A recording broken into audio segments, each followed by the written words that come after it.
गरदा से साज के दहुरिया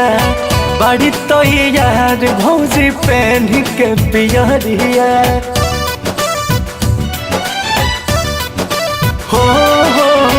फलिया गरदा से साज के दहुरिया बड़ी तो यार भौजी पहन के पियरिया अपन खोरिया बाहर हाली भैया हो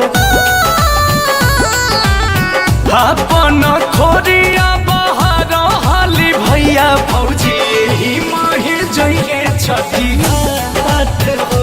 छठी मैया आजू जोहत हुई है बात हो छठी मैया आजू जोहत हुई है बात हो छठी मैया आजू जोहत हुई है बात हो।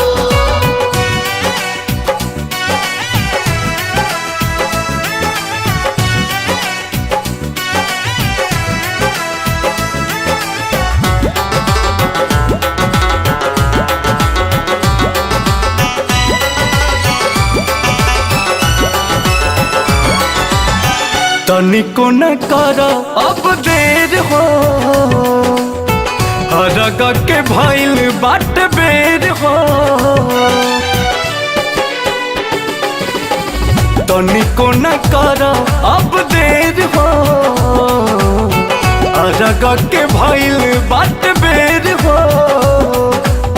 झटक बजाही के निहाला दौड़ा हाल घर से निकालो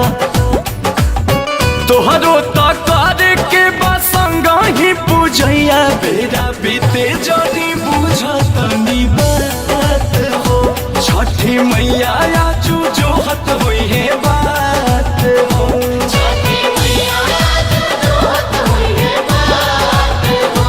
छठी मैया आजू जोहत हुई है बात हो।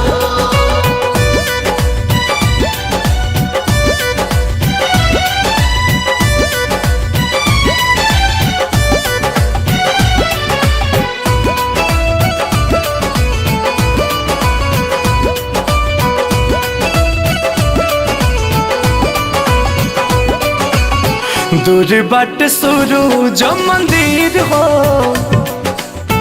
देख बढ़िया ता बड़ी भीड़ हो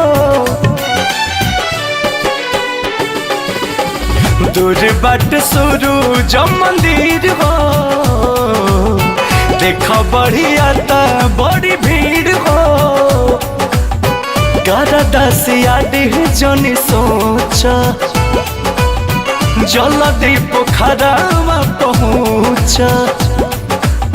छठ के बधैया गावा तारे दोनों भैया अंकुश राजा के बागीतिया सुनात हो छठी